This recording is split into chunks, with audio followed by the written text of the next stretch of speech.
The first rays of dawn had barely touched the manicured lawns of Oak Ridge Estates when Jake Thompson realized his entire world was about to unravel. His swimming pool, a pristine oasis he'd spent years perfecting, now looked like a crime scene, its crystal blue waters marred by a grotesque gray mass spreading across its surface like a malignant tumor. Cement, solid, unforgiving cement. Jake stood motionless, his coffee mug slipping from his fingers and shattering on the perfectly laid concrete patio. The sound barely registered as his mind raced, trying to comprehend the magnitude of what had happened. This wasn't just vandalism. This was a calculated, malicious destruction of everything he'd worked for. Oak Ridge Estates wasn't just any neighborhood. It was a suburban battleground where homeowners association rules were treated like sacred scripture and conformity was the ultimate religion. Jake had always been a model resident, his lawn precisely trimmed, his exterior paint color meticulously selected from the approved palette, his monthly HOA dues paid to the penny.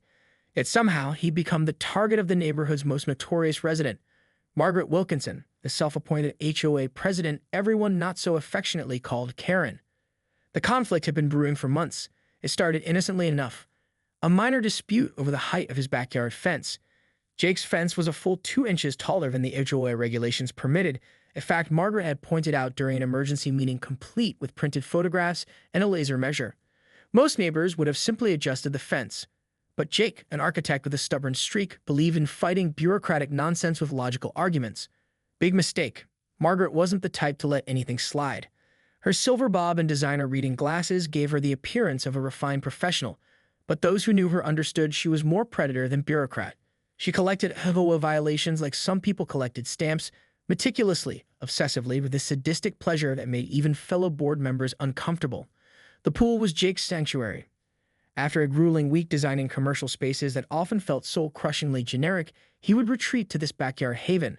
The custom-designed pool, with its unique curved edges and midnight blue tiling, was more than just a water feature. There was a statement of individuality in a neighborhood that feared nothing more than standing out. Now that sanctuary was destroyed. As Jake approached the pool, the morning sun revealing more horrifying details, he could see the cement wasn't just a random act of vandalism. It was precise, deliberate. Someone had carefully calculated the amount of cement needed to completely destroy the pool's functionality. The gray mass had been poured strategically, filling every curve, every jet, every intricate design element. He pulled out his phone, hands trembling slightly. Who would believe this? The evidence was right in front of him, but it seemed so surreal. A multi-$1,000 custom pool rendered useless in what must have been just a few hours of work. Margaret's smug face flashed in his mind.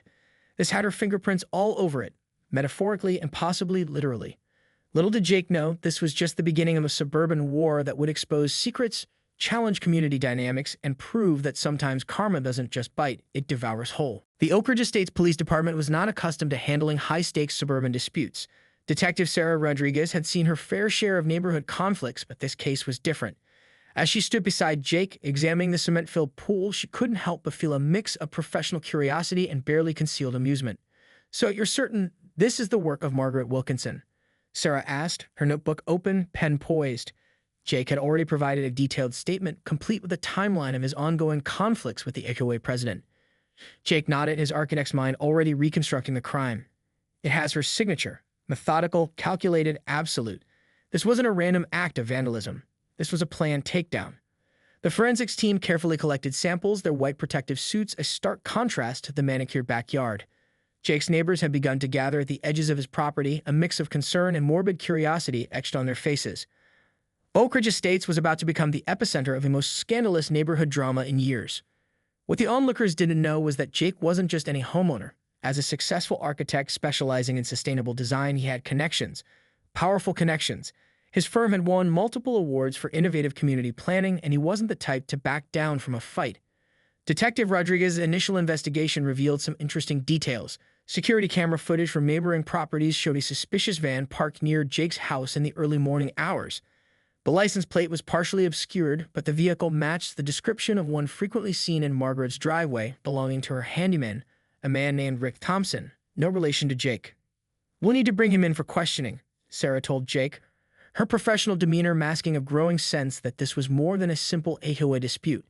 Jake's phone buzzed. It was his lawyer, Michael Chen, a bulldog in a tailored suit who had been waiting for an opportunity to take on the Oak Ridge Estates HOA. "Don't do anything rash," Michael warned. "We need to build a bulletproof case." But Jake was already several steps ahead. As an architect, he understood the importance of meticulous planning. His mind was racing, connecting dots, formulating a strategy that would not just address the pool's destruction, but expose the systemic bullying that had become normalized in their community. The forensics team discovered something unexpected. Trace amounts of a unique cement mixture, not standard construction material, but a specialized blend used in high-end landscaping projects. Jake recognized it immediately. It was the same mixture used by Precision Landscapes, a local company known for its exclusive clientele. And Margaret Wilkinson's husband happened to be a senior partner in that very firm. As the day progressed, what started as a seemingly straightforward case of property destruction began to unravel into a complex web of suburban power dynamics, hidden connections, and long-suppressed tensions. Jake Thompson was no longer just a victim. He was about to become a catalyst for change in Oak Ridge Estates. The Oak Ridge Estates community center buzzed with tension during the emergency HOA meeting. Jake sat in the front row, his calm demeanor a sharp contrast to the nervous whispers and sidelong glances that rippled through the room. Margaret Wilkinson, typically the picture of composed authority, looked distinctly uncomfortable. Detective Rodriguez had strategically leaked just enough information to create cracks in the carefully constructed facade of the HOA's leadership. Rick Thompson, Margaret's handyman, had been brought in for questioning and had not emerged looking confident. Worse still, financial records subpoenaed from the HOA revealed a trail of suspicious transactions that raised more than a few eyebrows. "I call this meeting to address recent allegations," Margaret began, her voice trembling almost imperceptibly. "These claims are nothing more than—" "Sit down, Margaret," interrupted Tom Harris, a longtime resident and former board member. "We've seen the evidence." The room fell silent. Jake knew this was about more than just his destroyed pool. This was about years of unchecked power, of petty tyrants who had turned a homeowners association into their personal fiefdom. Evidence began to surface not just about the pool, but about a systematic pattern of harassment. Jake wasn't the first homeowner to face Margaret's wrath. There were others. Families who had been fined for microscopic violations, homeowners who had been pushed out of the community through endless bureaucratic harassment. Michael Chen, Jake's lawyer, presented a carefully compiled dossier. Bank statements showed Margaret had been siphoning HOA funds for years. The cement in Jake's pool, just the tip of a much larger iceberg of corruption. The most shocking revelation came from an unexpected source. Lisa Martinez, a quiet accountant who had been working for the HOA for years, stepped forward. She had been collecting evidence, waiting for the right moment to expose the truth. "The financial discrepancies go back at least 5 years," Lisa stated, her voice steady but loaded with emotion. "Margaret and her husband have been using the HOA as their personal piggy bank, manipulating contracts, overcharging for services." Rick Thompson's earlier testimony had cracked the foundation of Margaret's defense. He revealed how he had been pressured into doing special jobs for Margaret, including the pool incident. What had seemed like a personal vendetta was actually part of a much larger scheme of intimidation and control. Jake watched as the room transformed. The fear that had long gripped the Oak Ridge Estates community began to dissolve, replaced by a growing sense of righteous anger. Neighbors who had once cowered before Margaret's reign now found their voices. "I remember when she fined me for a wreath that was 2 inches too wide," muttered one resident. "She made us repaint our entire house because the color was 0.5 shades off the approved palette," another added. As the meeting progressed, it became clear that Jake's destroyed pool was more than just a personal tragedy. It was the catalyst that would bring down an entire system of neighborhood tyranny. Margaret sat silent, her carefully cultivated image crumbling around her. The woman who had once struck fear into the hearts of Oak Ridge Estates residents now looked small, defeated. Jake knew the battle was far from over. But for the first time, he saw hope. Real, tangible hope for justice. The legal proceedings came swiftly. Margaret Wilkinson and her husband, Robert, found themselves facing a multi-count indictment that would make any suburban power couple tremble. Financial fraud, misappropriation of HOA funds, conspiracy, and property damage. The charges stacked up like dominoes ready to fall. Jake watched from the plaintiff's table as the prosecution methodically dismantled the Wilkinsons' carefully constructed life.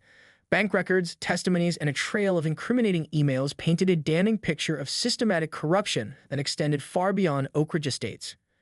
Robert Wilkinson's law firm began to distance itself from the couple. Professional networks that had once been their strength now became liability chains, each connection potentially driving them deeper into the legal quagmire. Precision Landscapes, the company Robert had his senior partnership in, was undergoing a forensic audit that threatened to expose years of questionable business practices. Detective Sarah Rodriguez had become something of a local hero. Her meticulous investigation had uncovered a web of corruption that went beyond a simple act of vandalism. What had started as a destroyed pool had transformed into a landmark case of community justice. During a particularly tense cross-examination, Lisa Martinez's testimony proved devastating. She detailed how Margaret had created an elaborate system of kickbacks, manipulating HOA contracts to benefit herself and her husband. The spreadsheets she produced were a roadmap of financial malfeasance, each column a nail in the Wilkinsons' legal coffin. Jake's pool, now a symbol of resistance, remained empty, a constant reminder of the battle that had been fought. Neighbors who had once feared Margaret now gathered at Jake's house, sharing stories of past intimidations, finding strength in collective healing. The media had caught wind of the story. What had begun as a local dispute was now a cautionary tale about power, corruption, and the importance of community accountability. National news outlets picked up the story, turning Oak Ridge Estates into a poster child for HOA reform. Michael Chen, Jake's lawyer, was relentless. This isn't just about one pool, he argued during a pivotal hearing. This is about years of systemic bullying, financial manipulation, and abuse of power. Margaret, once the queen of Oak Ridge Estates, now sat subdued. Her perfectly pressed blazers and carefully coiffed hair couldn't mask the desperation that had begun to seep through her carefully constructed facade. The woman who had ruled through fear now found herself completely isolated. As the legal proceedings continued, Jake realized the battle was about more than personal vindication. It was about restoring dignity to a community that had been systematically stripped of its voice. The empty pool in his backyard was no longer just a destroyed property. It was a monument to resilience. The Wilkinsons' empire was crumbling, and with each passing day, the truth became more apparent. Justice was no longer just a possibility. It was an inevitability. Jake Thompson had entered this fight as a single homeowner with a destroyed pool. He was emerging as something far more significant, a catalyst for change. 6 months after the initial pool incident, Oak Ridge Estates had transformed. The HOA bylaws had been completely overhauled, with new transparency measures and checks and balances that would have been unimaginable under Margaret's reign. Jake found himself unexpectedly thrust into a leadership role, elected as the new HOA president by a community that now saw him as a symbol of resistance. The pool reconstruction became a community project. Local contractors who had previously been afraid to challenge Margaret's preferred vendors now competed openly for the job. Jake designed a new pool that was more than just a backyard feature. It was a statement of resilience with innovative, sustainable design elements that reflected his professional expertise. Margaret and Robert Wilkinson's legal troubles had escalated beyond anyone's initial expectations. Robert's law firm had collapsed, and Margaret was facing potential jail time. Their once pristine reputation was in tatters, with former friends and colleagues distancing themselves rapidly. Lisa Martinez, the courageous accountant who had blown the whistle, had become a local hero. She'd been offered multiple job opportunities and was now consulting on community governance reforms across the state. Her testimony had been crucial in exposing the deep-rooted corruption that had plagued Oak Ridge Estates for years.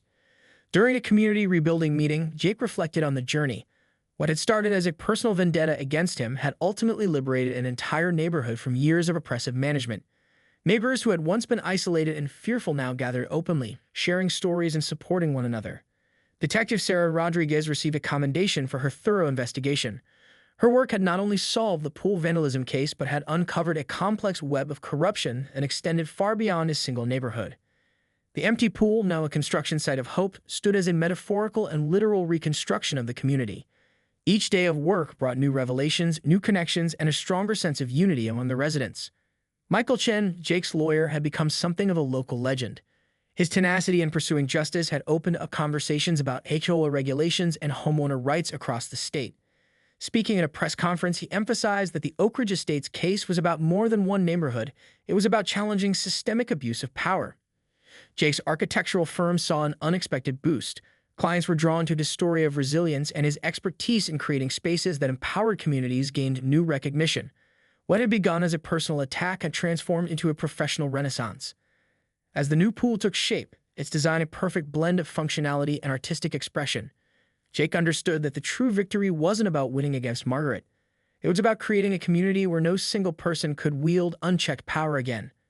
The cement that was meant to destroy had instead become the foundation for something entirely new. Oak Ridge Estates was no longer a neighborhood defined by fear, but a community built on transparency, mutual respect, and collective strength.